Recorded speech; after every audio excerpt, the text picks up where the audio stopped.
नमस्कार दोस्तों, ACC preparation के यूट्यूब चैनल में आप सभी का स्वागत है। दोस्तों हम लोग सीटेट ईवीएस 2022 का जो एग्ज़ाम होने वाला है उसको हम लोग अध्ययन कर रहे थे, जिसमें सीटेट का जो सिलेबस है उसमें आप जानते हैं कि 30-30 नंबर के 5 सब्जेक्ट आते हैं, जिसमें हम लोगों ने ईवीएस को काफ़ी कुछ कवर कर लिया है और उससे बनने वाले काफ़ी सारे पेपर्स को, एग्जामिनेशन को देखा है, प्रश्नों को देखा है। तो चलिए आज हम लोग शुरू करते हैं उसी कड़ी में एक नया प्रश्न पत्र, जो कि हमारा एग्ज़ाम जो हुआ था आपका, ये आपका एग्ज़ाम हुआ था 2016 में। 2016 में आपका एग्ज़ाम हुआ था।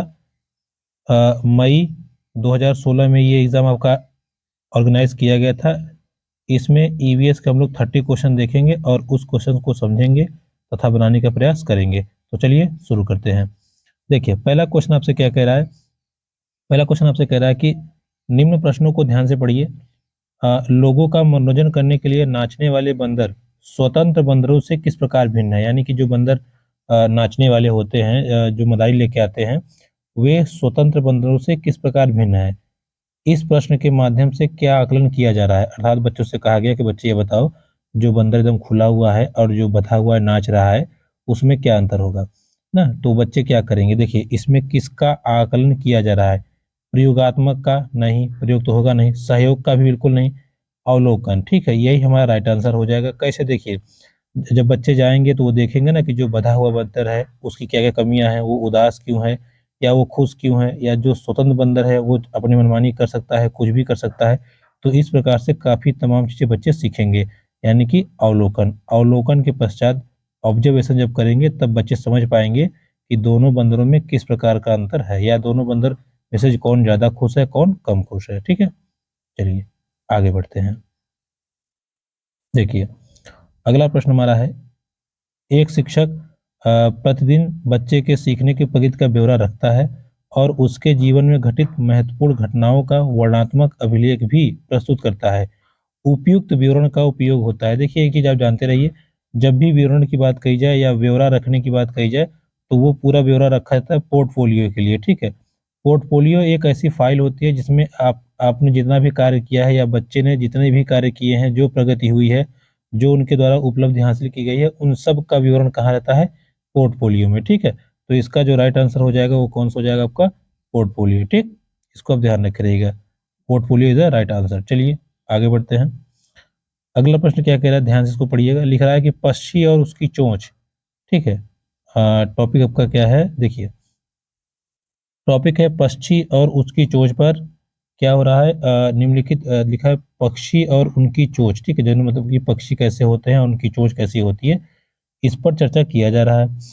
आगे लिखा है कि बच्चों को तर्क देने और विश्लेषण का अवसर प्रदान करने की दृष्टि से सर्वश्रेष्ठ कौन सा है। यानी कि जो नीचे ऑप्शन दिए गए हैं, इनमें से कौन ऐसा है जो बच्चे तर्क करेंगे और उनको ज्यादा मौका मिलेगा सीखने के लिए। चलिए पहला प्रश्न देखिए, पक्षियों की चोंच के आकार में भिन्नता क्यों होती है। देखिए ये हमारा सही उत्तर हो सकता है। क्यों, क्योंकि देखिए जब कहेंगे ना कि बेटा बताओ पक्षी, इस पक्षी की चोंच छोटी है, उसकी बड़ी क्यों है, इसकी काली क्यों है, उसकी पीली क्यों है, उसकी टेढ़ी क्यों है, तो बहुत सारे प्रश्न उसके मन में आएंगे और परिचर्चा होगी, जिससे बहुत सारी जानकारी बाहर निकल के आएगी। तो अभी तक हमारा question number option number first is right answer लग रहा है। फिर भी आगे के ऑप्शन को हम चेक कर लेते हैं। देखिए, एक पक्षी का नाम लिखिए। देखिए इसमें पहले तो देखिए केवल एक पक्षी के बारे में चर्चा होने वाली है, तो ये तो गलत हो जाएगा तुरंत। एक पक्षी यहाँ भी लिखा है तो ये भी गलत। फिर लिखा है तोते की पक्षी का वर्णन कीजिए। यहाँ तोता मतलब यहाँ भी एक पक्षी की बात कही है, लेकिन क्वेश्चन हमसे कहा था पक्षी मतलब बहुत सारे पक्षी। तो आप देखिए second number option, third number option और फोर्थ नंबर ऑप्शन, तीनों में एक एक एक का चर्चा आया हुआ है ना। तोता मतलब एक ही, तो एक पक्षी के बारे में चर्चा की गई है, जबकि क्वेश्चन के अनुसार कह रहा है कि पक्षियों के बारे में बताइए। अर्थात जो हमारा राइट आंसर हो जाएगा वो पहला नंबर। ठीक है, जब पक्षियों के आकार में भिन्नता की प्रश्न आप पूछेंगे तब बच्चे सोचने में मजबूर हो जाएंगे, अच्छा इस पक्षी की चोंच गर्दन टेढ़ी क्यों है, इस पक्षी की चोंच लंबी क्यों है, इसकी तीखी क्यों है, इसकी मोटी क्यों है। तमाम प्रकार के उनको अवसर मिलेंगे और तमाम प्रकार के विश्लेषण बच्चे कर पाएंगे। ठीक है, चलिए आगे बढ़ते हैं और अगला प्रश्न अपना बनाते हैं। ऐसे ही आपको इजी क्वेश्चन देखने को मिलेंगे एग्जाम में, तो आप आराम से कहिएगा, ज़्यादा घबराइएगा नहीं, पेपर आपका अच्छे से हो जाएगा। देखिए कह रहा है कक्षा 5 की शिक्षिका अपने शिक्षार्थियों को नीम की पत्तियां और आम की पत्तियां उपलब्ध कराती हैं। ठीक है, क्या कर रही हैं वो, नीम की पत्तियां और आम की पत्तियां देती हैं। तथा वह उन्हें यह बताने के लिए कहती हैं कि ये किस तरीके से समान है। मतलब उन्होंने कहा कि देखो एक आम की पत्ती हो गई जो थोड़ा सा ऐसे इस शेप में होती है, एक उन्होंने नीम की पत्ती दी है। आप जानते हैं नीम की पत्ती थोड़ी ऐसे ऐसे तीखी तीखी होती है, ठीक है, ऐसे ऐसे होती है। लेकिन उन्होंने कहा कि बताओ ये किस प्रकार से भिन्न है।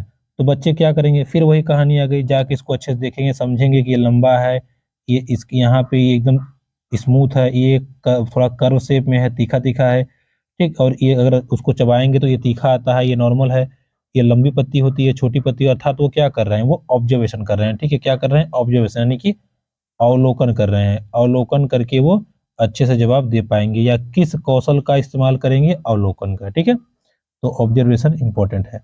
आगे देखिए अगला क्वेश्चन 65। अभी कल की क्लास में मैंने आपको जब मैथ सॉल्व करवाया था तब भी ये था।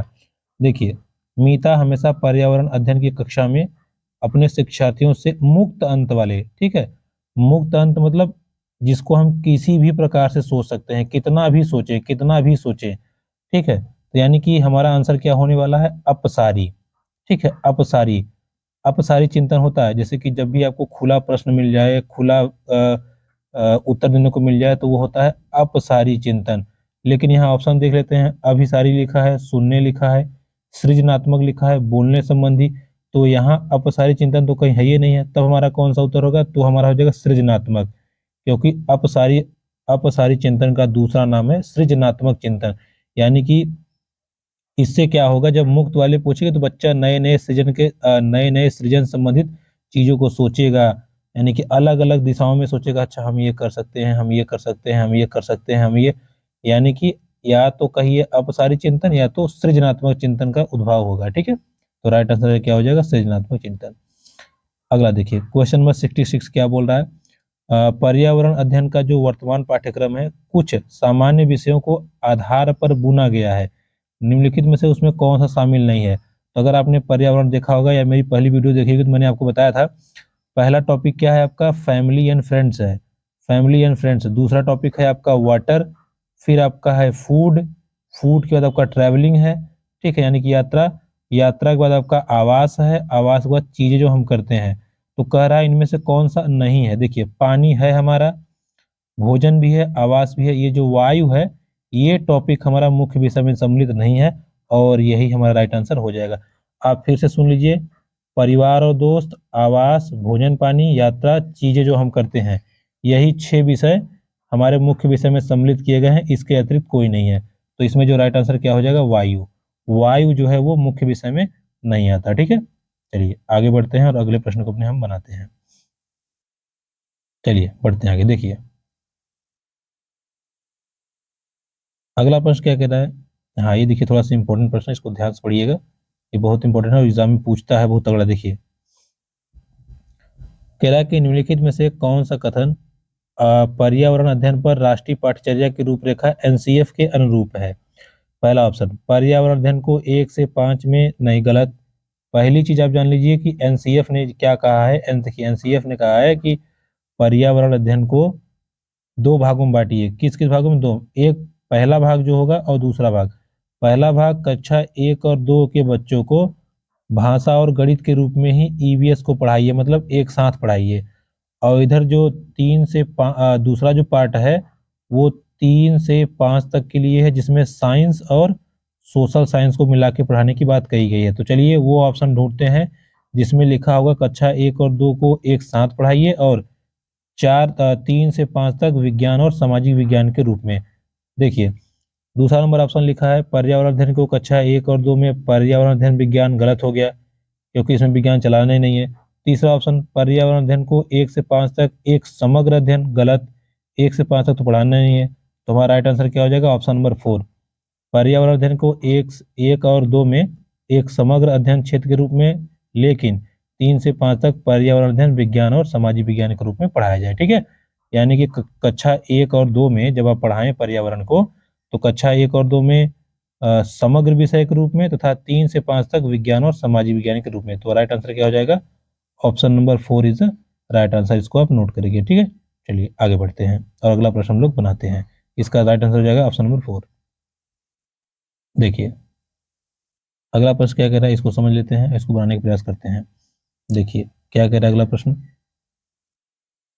देखिए अगला प्रश्न कह रहा है एक शिक्षक कक्षा 5 में जल संरक्षण पर समूह चर्चा का आयोजन करता है, मतलब समूह बनाते हैं वो और चर्चा करते हैं कि जल को कैसे संरक्षित किया जाए।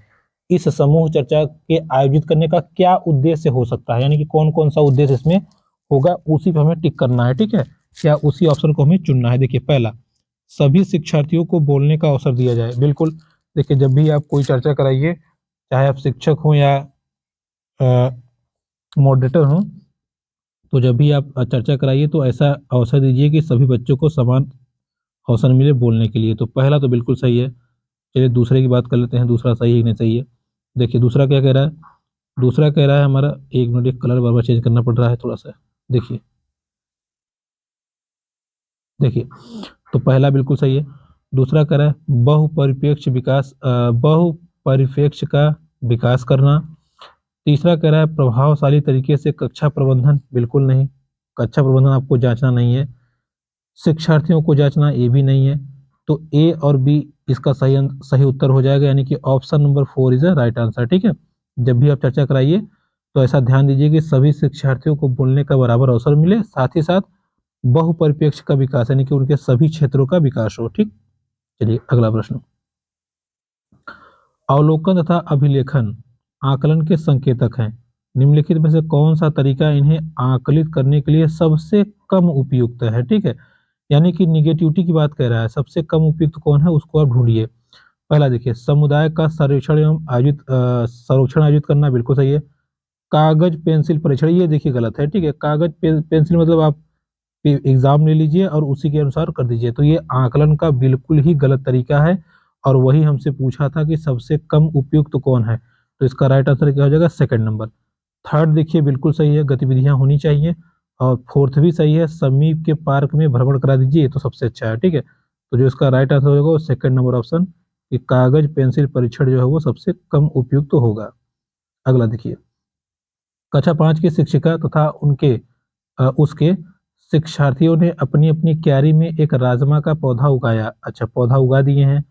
हर 2 दिन पश्चात वे लंबाई जांचते तथा लिखते, यानी कि पौधे की लंबाई को जांच रहे हैं और लिख रहे हैं। 3 सप्ताह पश्चात उन सभी ने अपने परिणामों को ग्राफ के माध्यम से दर्शाया। इस कार्य में जिस या जिन प्रक्रम कौशलों पर बल दिया गया है वे हैं। देखिए क्या कर रहे थे लोग, पौधे को जांच रहे थे और लिख रहे थे। तो परिकल्पना तो यहाँ होगी नहीं, परिकल्पना मतलब होता है सोचना, तो ये पहला वाला ऑप्शन तो गलत हो गया। भविष्यवाणी भी बिल्कुल गलत हो गया, क्योंकि वो जांच रहे हैं। तीसरा देखिए लिखा है गणना करना और अनुमान लगाना। गणना करना तो ठीक है, लेकिन अनुमान क्या लगाना, अनुमान क्यों लगाएंगे भाई, वो लोग तो नाप के लिख रहे हैं ना, तो ये भी गलत हो गया। तो राइट आंसर हमारा क्या हो जाएगा, ऑप्शन नंबर 4, नापना तथा संप्रेषित करना। तो ये नाप रहे हैं और चीजों को लिख रहे हैं। ठीक है, तो कौन सा आंसर सही हो जाएगा, ऑप्शन नंबर 4, नापना तथा संप्रेषित करना। चलिए अगला प्रश्न। कुछ वस्तुएं पानी में तैरती हैं एवं अन्य वस्तुएं पानी में डूब जाती हैं। यह अवधारणा कक्षा 5 में निम्नलिखित में से किसके द्वारा प्रभावशाली तरीके से संपादित होगी। यानी कि कुछ चीजें पानी में डूब जाती हैं और कुछ चीजें तैरती हैं। अगर ये आपको सिखाना है बच्चों को, तो प्रभावशाली तरीके से सिखाने के लिए जो नीचे विधियां दी गई हैं, कौन सी सबसे ज्यादा उपयुक्त तो होगी। प्रेक्षण और चर्चा के द्वारा, देखिए सही है, गलत हम नहीं कर रहे हैं, सही है, बट आपको सबसे बेस्ट चुनना है। प्रेक्षण, प्रयोग एवं निष्कर्ष निकालने द्वारा, ये राइट है। ठीक है, सर्वेक्षण द्वारा, देखिए है तो सब सही, लेकिन इसमें सभी के सभी ऑप्शन समाहित है, तो राइट आंसर हमारा क्या हो जाएगा, ये कौन सा, सेकंड नंबर ऑप्शन। ठीक है, अगला प्रश्न। निम्नलिखित में से कौन सा प्राथमिक स्तर पर पर्यावरण अध्ययन के आकलन का संकेतक नहीं है। ठीक है, संकेतक जो नहीं है, देखिए विश्लेषण है, सहयोग भी है, संधारण भी है, ये जो आपका न्याय के लिए सरोकार है, ये कोई अच्छा संकेतक नहीं है, इसको आप ध्यान रखिएगा। ठीक है, ये कोई वर्ड ही नहीं है इसमें। अगला प्रश्न पढ़ते हैं, उसको बनाने का प्रयास हम लोग करते हैं। एक सेकेंड, देखिए 73, एक पर्वतारोही को अपने साथ ले जाने के लिए निम्नलिखित में से क्या सबसे अधिक महत्वपूर्ण है। ये भी आपको क्लास 3 की बुक में दिया है, 5 की बुक में दिया है। देखिए स्लीपिंग बैग इंपॉर्टेंट है, ऑक्सीजन किट भी इंपॉर्टेंट है, कंबल भी, टॉर्च भी, लेकिन सबसे ज्यादा पूछा है तो सबसे ज्यादा इंपॉर्टेंट ऑक्सीजन किट है, क्योंकि इसके बगैर आप वहां सांस नहीं ले पाएंगे या सांस लेना मुश्किल हो जाएगा, तो आपकी डेथ भी हो सकती है। इसलिए ऑक्सीजन किट ले जाना बहुत ही इंपॉर्टेंट है। अगला प्रश्न देखिए, लिखा है निम्नलिखित में से किस राज्य ऑब्लिक केंद्र शासित प्रदेश का समुद्र तट बंगाल की खाड़ी पर है। पहले तो आप देखिए लिखा है केंद्र शासित प्रदेश, तो पहले उसमें केंद्र शासित प्रदेश ढूंढिए कौन सा है, पांडुचेरी, और यही बंगाल की खाड़ी से लगा हुआ है। तो सही आंसर क्या हो जाएगा, ये ऑप्शन नंबर थर्ड, ठीक है, पुडुचेरी, ये आपका बंगाल की खाड़ी से लगा हुआ है। अगला देखिए क्वेश्चन क्या पूछ रहा है, पादप पेड़ एक उदाहरण जिसके बीच पानी में यात्रा करके एक स्थान से दूसरे स्थान तक चले जाते हैं। तो ये भी टॉपिक हम लोगों ने जब लेसन पढ़ा था उसमें लिखा था बीज ही बीज। उस टॉपिक में बताया गया था कि जो नारियल के पौधे होते हैं, जैसे उनका फल जो है कभी टूटा समुद्र किनारे होते हैं, ये टूटा तो वो पानी में गिर जाता है, फिर एक जगह से दूसरी जगह तैरते तैरते पहुंच जाता है, ठीक। तो बिना पैर के भी ये तैर जाते हैं। तो option number 4 is the right answer, नारियल इसका सही उत्तर हो जाएगा। आगे, सुनीता विलियम्स के संबंध में कौन सा कथन सही है, देखते हैं, चलिए पढ़ते हैं, उसको बनाने का प्रयास करते हैं। वह भारतीय मूल की दूसरी महिला अंतरिक्ष यात्री हैं। वह भारतीय मूल की दूसरी अंतरिक्ष यात्री हैं। देखिए इसमें महिला नहीं लिखा है तो ये तो गलत हो गया। वह प्रथम महिला, प्रथम तो है ही नहीं। वह भारतीय मूल की प्रथम महिला, ये भी नहीं है। तो इसका राइट आंसर क्या हो जाएगा, फर्स्ट नंबर, वह भारतीय मूल की दूसरी महिला अंतरिक्ष यात्री हैं। आप लोग जानते होंगे जो पहली महिला थी वो कल्पना जी थी, जिनकी डेथ हो गई थी विमान दुर्घटना में, और जो दूसरी महिला थी वो सुनीता विलियम्स थी, ठीक है। सुनीता विलियम्स जो एक अंतरिक्ष यात्री थी, ये भारतीय मूल की दूसरी महिला थी। क्लियर है, चलिए आगे बढ़ते हैं। कहवा एक विशेष प्रकार की चाय या पेय पदार्थ है, कहाँ होता है। कहवा आप अच्छी तरह जानते हैं, जब वो व्यक्ति घूमते घूमते जम्मू कश्मीर गया था, उसने क्या कहा था, आइए हम आपको कुछ नया पिलाते हैं। तो उसने उसको पिलाया कहवा, जब पी के बोला ओहो कितना मस्त स्वाद है, इसमें क्या मिलाए हो। तो उसने बताया इसमें हम क्या मिलाए हैं, इलायची मिलाए हैं, ठीक है। तो इलायची कहाँ मिलाई जाती है, कश्मीर में। कश्मीर में जो कहवा होता है उसमें इलायची मिलाई जाती है, ठीक है, ये आप ध्यान रखिएगा। इसका राइट आंसर क्या हो जाएगा, ए नंबर ऑप्शन।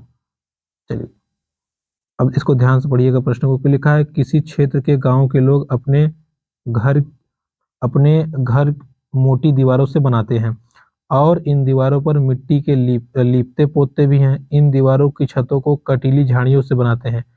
इस क्षेत्र में वर्षा बहुत कम होती है तथा गर्मी खूब पड़ती है। तो हमारे भारत देश में एक ऐसा इलाका है जहाँ वर्षा बहुत कम होती है और गर्मी भयानक पड़ती है, वो कौन सा इलाका है, राजस्थान, ठीक। तो राजस्थान में ही ऐसे घर बनाए जाते हैं। कभी कभी आप, अगर आपको नहीं पता रहेगा कि घर कैसे बनाते हैं, तो क्वेश्चन से भी आप लॉजिक लगा के आंसर कर सकते हैं, ठीक है।